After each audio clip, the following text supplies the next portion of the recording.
Legenda desa. Seorang pemuda gagah dan tampan, putra Pangeran Adiwinata Digjaya, yang juga dikenal dengan sebutan Pangeran Trusmi. Pangeran Adiwinata Digjaya adalah keturunan Sunan Jati.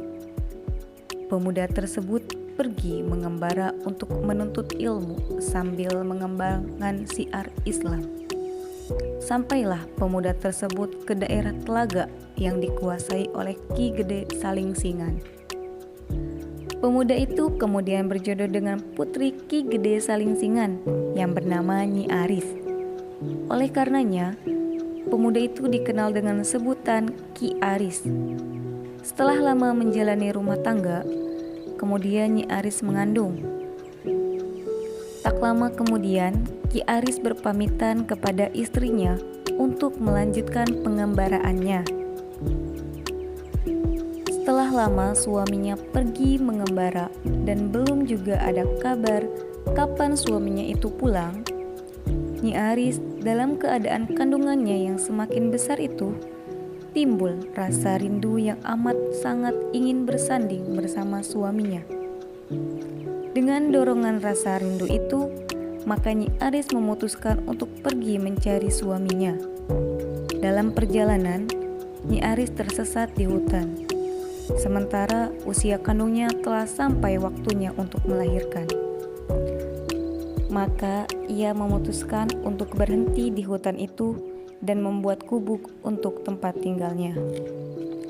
Di tempat itu, Nyi Aris melahirkan putra kembar. Keduanya laki-laki. Putra pertama diberi nama Ki Blingo dan kedua bernama Ki Bendira. Dengan penuh kasih sayang, Nyi Aris merawat serta mendidik kedua putra kembarnya hingga keduanya beranjak menjadi pemuda yang gagah dan tampan. Rupanya, Nyi Aris betah tinggal di hutan ini.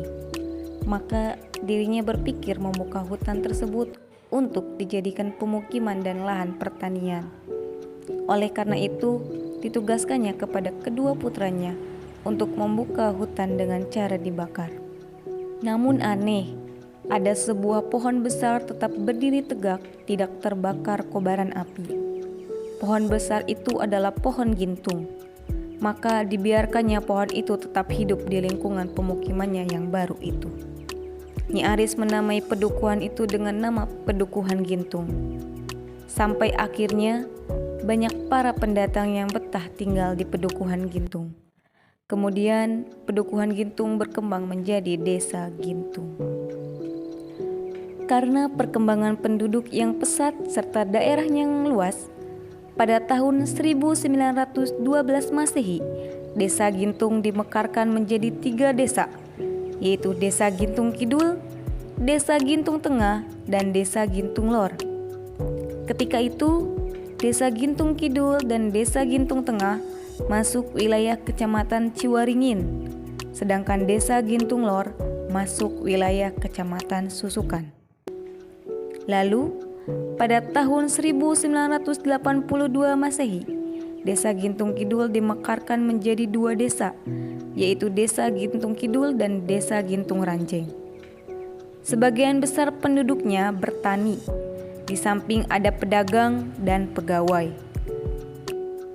Adat desa yang masih dilaksanakan adalah ngunjung atau sedekah makam dan mapagesri. Peninggalan bersejarah di antaranya yang pertama, adanya makam Talam yang merupakan kuburan Ki Blingo, Ki Bendira, dan Nyi Aris. Kemudian ada makam Duku Jas merupakan kuburan Ki Gede Salingsingan, ayah Nyi Aris.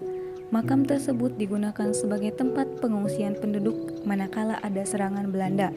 Lalu ada makam Gempol yang merupakan kuburan Ki Mesem. Dan terdapat pohon gintung yang ada di makam Duku Jas.